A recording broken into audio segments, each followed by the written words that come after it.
우리 다 함께 묵상으로 기도드리겠습니다.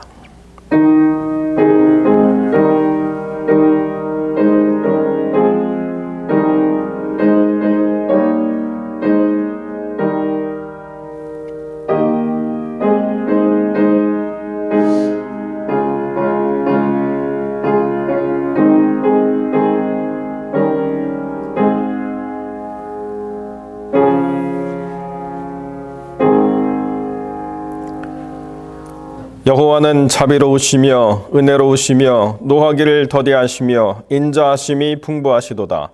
항상 경책지 아니하시며 노를 영원히 품지 아니하시리로다. 우리의 죄악을 따라 갚지 아니하셨으니 이는 하늘이 땅에서 높음같이 그를 경외하는 자에게 그 인자하심이 크심이로다.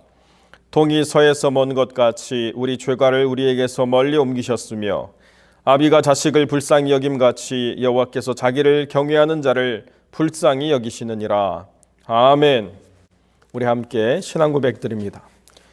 전능하사 천지를 만드신 하나님 아버지를 내가 믿사오며 그 외아들 우리 주 예수 그리스도를 믿사오니 이는 성령으로 잉태하사 동정녀 마리아에게 나시고 본디오 빌라도에게 고난을 받으사 십자가에 못 박혀 죽으시고 장사한 지 사흘 만에 죽은 자 가운데서 다시 살아나시며 하늘에 오르사 전능하신 하나님 우편에 앉아 계시다가 저리로서 산자와 죽은 자를 심판하러 오시리라.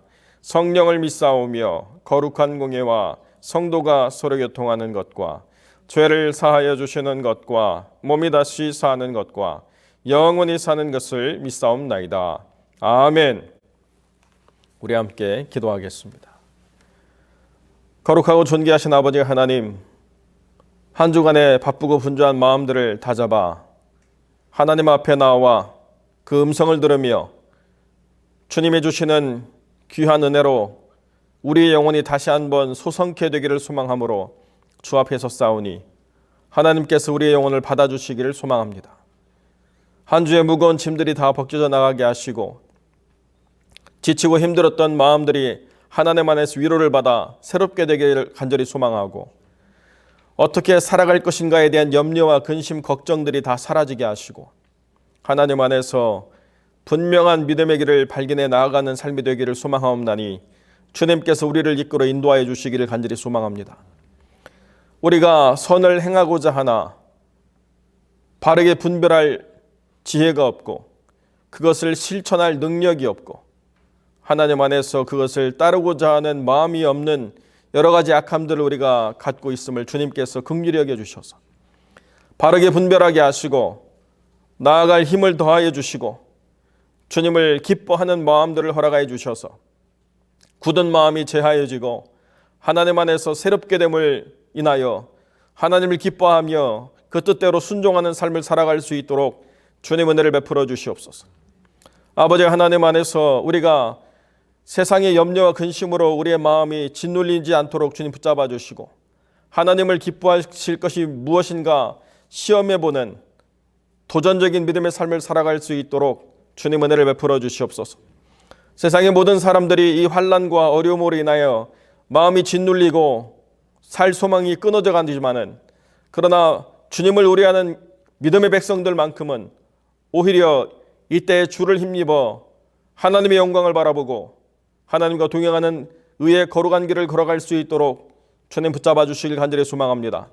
날마다 주의 말씀을 묵상하며 이사야서를 통해서 주님 만나기를 소망할 때에 그 말씀을 대하는 모든 이들이 새 힘을 얻고 위로를 받으며 주로 인하여 기뻐하며 찬미하는 삶이 될 수 있도록 은혜를 베풀어 주시고 선교의 모든 현장에 주님 은혜를 더하셔서 사역자들이 하나님 안에서 병으로 인하여 그 사역이 위축되거나 중단되지 않도록 주님 은혜를 더하시고 오히려 지혜롭게 긍휼을 베풀며 사랑을 전하며 하나님의 치유의 역사를 증거하는 소중한 도구로 사용될 수 있도록 주님 은혜를 더하여 주시고 이때 오히려 믿는 자의 수가 더해가는 놀라운 역사를 주님 더하여 주옵소서.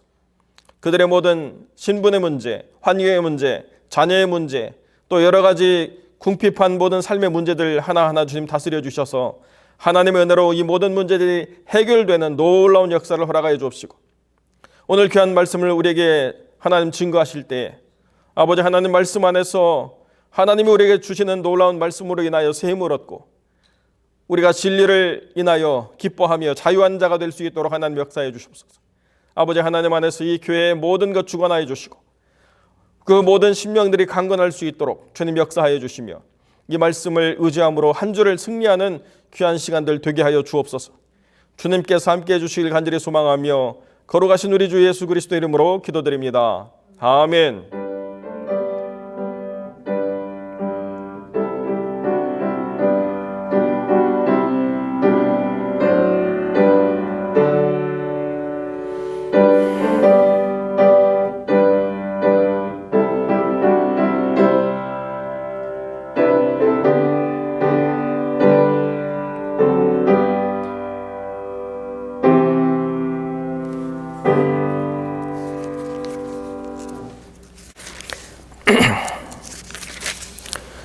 하나님의 말씀 누가복음 13장 1절로 9절의 말씀 우리 함께 나누겠습니다. 제가 누가복음 13장 1절로 9절의 말씀을 봉독하겠습니다. 그때 마침 두어 사람이 와서 빌라도가 어떤 갈릴리 사람들의 피를 저희의 제물에 섞은 일로 예수께 고하니 대답하여 가라사대 너희는 이 갈릴리 사람들이 이같이 해 받음으로써 모든 갈릴리 사람보다 죄가 더 있는 줄 아느냐? 너희에게 이르노니 아니라 너희도 만일 회개치 아니하면 다 이와 같이 망하리라. 또 실로암에서 망대가 무너져 치어 죽은 18사람이 예루살렘에 간 모든 사람보다 죄가 더 있는 줄 아느냐? 너희에게 이르노니 아니라 너희도 만일 회개치 아니하면 다 이와 같이 망하리라. 이에 비유로 말씀하시되 한 사람이 포도원에 무화과 나무를 심은 것이 있더니 와서 그 열매를 구하였으나 얻지 못한지라. 과원지기에게 이르되 내가 3년을 와서 이 무화과 나무의 실과를 구하되 얻지 못하니 찍어버리라. 어찌 땅만 버리느냐? 대답하여 가로되 주인이여 금년에도 그대로 두소서. 내가 두루 파고 거름을 주리니 이후에 만일 실과가 열면이여니와 그렇지 않으면 찍어버리소서 하였다 하시니라. 아멘. 네, 이 본문을 가지고 회개의 기회라는 제목으로 함께 말씀을 생각해 보도록 하겠습니다. 오늘 본문은 두어 사람이 예수님께 와서 빌라도가 어떤 갈릴리 사람들의 피를 그들의 제물에 섞은 일로 예수님께 아뢰는 그런 내용으로부터 시작이 되고 있습니다. 여기서 사람들의 피를 그들의 제물에 섞었다라고 하는 말은 빌라도가 갈릴리 사람들을 학살 또는 살인했다라고 하는 그런 말입니다. 그래서 이제 그것을 본 사람들은 예수님께 와서 그 사건에 대해서 이야기를 이제 하고 있습니다. 오늘날도 그렇습니다만 이 당시 사람들도 잘못된 하나의 통념을 좀 갖고 있었는데 그것은 타인의 고난을 보면서 잘못 해석하고 또 판단하는 것이었습니다. 사람들은 누군가가 좀 잘못되면 그것은 이제 그 사람이 죄를 지어서 하나님께 벌을 받는 것이다라고 생각을 했습니다. 요한복음 9장에 보면은 날 때부터 맹인된 한 사람이 있습니다. 그런데 이제 그때 그 맹인을 본 제자들은 예수님께 이렇게 질문을 합니다. 이 사람이 맹인으로 난 것은 누구의 죄로 인함이니까? 자기니까 그 부모이니까? 제자들은 이제 그 사람이 맹인된 이유는 그 사람이나 혹은 그의 부모들이 잘못해서 하나님께 벌을 받은 것이라고 이렇게 생각을 한 것입니다. 그것이 그 당시의 사회적 통념이었습니다. 하지만 예수님은 그 질문에 그렇지 않다라고 대답을 하셨습니다. 이 사람이나 그 부모의 죄로 인한 것이 아니라 그에게서 하나님이 하시는 일을 나타내고자 하심이니라라고 말씀하셨습니다. 그리고 그것은 사실 오늘 본문도 마찬가지입니다. 예수님께서는 그 갈릴리 사람들이 그같이 해를 받은 이유는 그들이 다른 모든 사람들보다 죄가 더 많아서 그런 변을 당한 것이 아니다라고 이렇게 말씀을 하고 있습니다. 도리어 예수님께서는 죄의 무게로 보게 되면 너희나 그들이나 별 차이가 없다라고 이렇게 말씀하시면서 너희도 만일 회개하지 아니하면 다 이와 같이 망할 것이다라고 이렇게 말씀을 하고 있습니다. 또한 예수님은 4절과 5절에서도 실로암에서 이 망대가 무너져서 18명이 죽은 사건을 말씀하면서 그것 또한 그들이 다른 사람들보다 죄가 더 많아서 죽은 것이 아니다라고 말씀을 하고 있습니다. 사실 그 당대에도 이 실로암에 있던 망대, 이 탑인데 이 탑이 무너져 가지고 이 사람들이 죽은 사건은 사실 흔한 사건이 아닙니다. 그것은 특별한 사건입니다.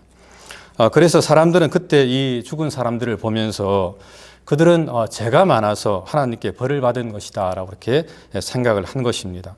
하지만 예수님은 그들이 죽은 것은 죄가 많아서 죽은 것이 아니라 회개하지 않아서 죽은 것이다 라고 이렇게 말씀을 하시면서 너희도 만일 회개하지 아니하면 다 이와 같이 망할 것이다 라고 이렇게 말씀을 하고 있는 것입니다.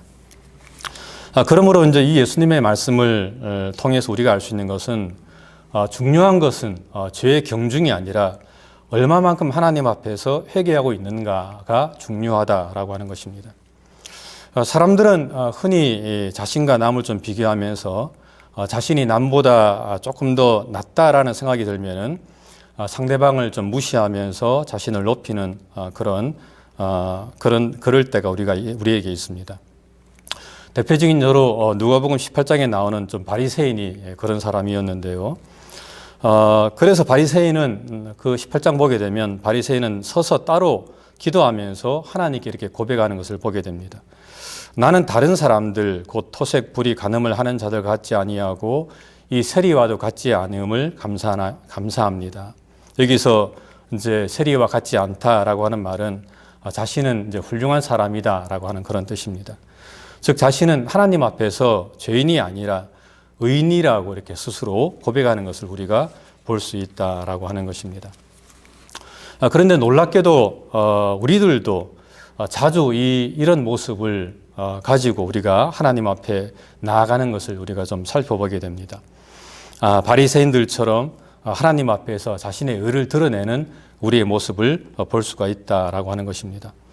우리는 사실 회개자의 모습을 가지고 또는 정말 죄인의 모습을 가지고 하나님께 나가야 되는데 때로 우리가 얼마나 어려운 사람인가를 하나님께 증명하기 위해서 나오는 그런 사람들처럼 나올 때가 있다라고 하는 것입니다. 물론 성경은 우리를 향해서 새로운 피조물이다라고 말씀을 하고 있습니다. 베드로 사도의 말씀처럼 너희는 택하신 족속이고 또 왕 같은 제사장들이고 거룩한 나라고 그의 소유된 백성들이다라고 말씀을 하고 있습니다. 전에는 백성이 아니었지만 이제는 하나님의 백성이고 또 전에는 국류를 얻지 못했지만 이제는 하나님의 국류를 입은 하나님의 자녀들이다라고 이렇게 말씀을 하고 있습니다. 하지만 그럼에도 불구하고 성경은 여전히 우리는 하나님 앞에서 죄인이다라고 말씀을 하고 있습니다. 본성이 타락한 죄인임을 성경은 우리에게 늘 말씀을 하고 있는 겁니다. 이사야 선지자는 이렇게 고백하고 있습니다.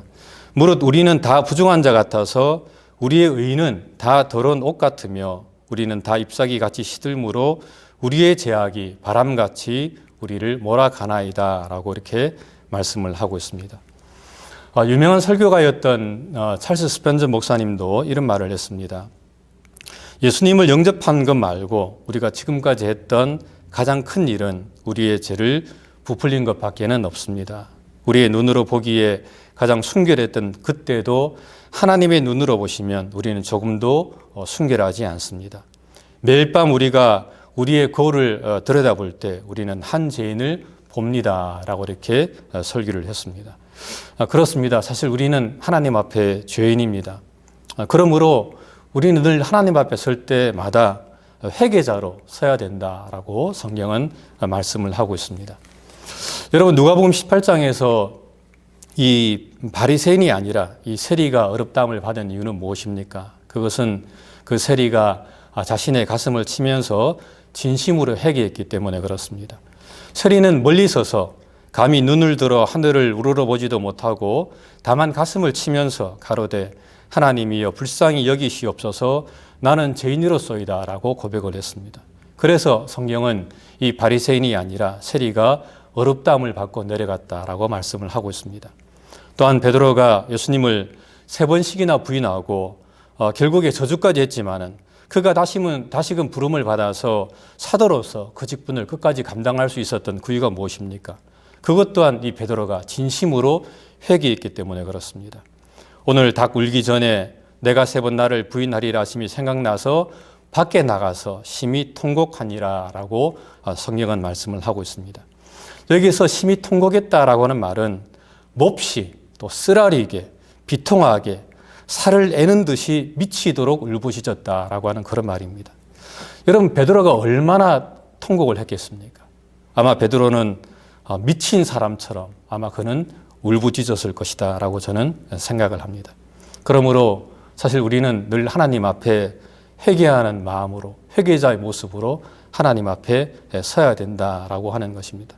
물론 우리가 의로운 모습으로 또 하나님의 택하신 백성으로서, 우리 하나님의 자녀로서 늘 우리가 하나님 앞에 나와서 서야 되겠지만, 하지만은 그 내면에 우리는 죄인의 모습으로, 회개자의 모습으로 하나님께 서서 우리의 가슴을 치면서 늘 회개하는 그런 모습이 우리 모습 가운데 있어야 된다라고 하는 것입니다. 그리고 성경은 우리가 회개하면 하나님께서 우리의 죄를 용서해 주신다라고 말씀을 하고 있습니다. 여호와께서 말씀하시되 오라 우리가 서로 변론하자. 너희 죄가 주홍 같을지라도 눈과 같이 희어질 것이고 진홍같이 붉을지라도 양털같이 되리라 라고 말씀하고 있습니다. 또한 사도 요한도 이렇게 말씀하고 있습니다. 만일 우리가 우리 죄를 자백하면 저는 미쁘시고 의로우사 우리 죄를 사하시며 모든 불의에서 우리를 깨끗하게 하실 것이요 라고 말씀을 하고 있습니다. 그렇습니다. 우리는 회개를 통해서 다시금 회복될 수가 있습니다. 제가 예전에 문화세에 대해서도 한번 제가 말씀드렸습니다만은 어떤 죄를 지었다 할지라도 우리가 하나님 앞에 정말 통연한 마음과 자복하는 마음을 가지고 나와서 회개하면서 주님을 바라보면 하나님께서는 그 회개를 통해서 다시금 우리를 회복시켜 주신다라고 하는 것입니다. 그러므로 우리는 늘 회개하는 모습으로 하나님 앞에 서야 된다라고 하는 것입니다. 하지만은 오늘 본문에서 예수님께서는 이 무화과 나무의 비유를 통해서 회개할 기회가 얼마 남지 않았다라고 이렇게 분명하게 말씀을 하고 있습니다. 여기서 이제 한 사람, 주인은 하나님을 말씀합니다. 또한 이 포도원은 이스라엘을 가리키고 또 무화과 나무는 이스라엘 백성들을 가리킨다라고 말을 할 수가 있습니다. 그리고 3년을 와서 이 무화과 나무에서 열매를 구했다라고 하는 말은 그만큼 하나님께서 오래 참으셨다라고 하는 말입니다. 하지만은 주인은 아무런 열매를 맺을 수가 없었다. 아무런 열매를 먹을 수가 없었다라고 오늘 본문에서 말씀을 하고 있습니다. 그리고 이제 그것을 본 주인은 포도원 지기에게 이렇게 말을 합니다. 내가 3년을 와서 이 무화과 나무에서 열매를 구하되 얻지 못하니 찍어버리라. 어찌 땅만 버리겠느냐라고 말씀을 하고 있습니다.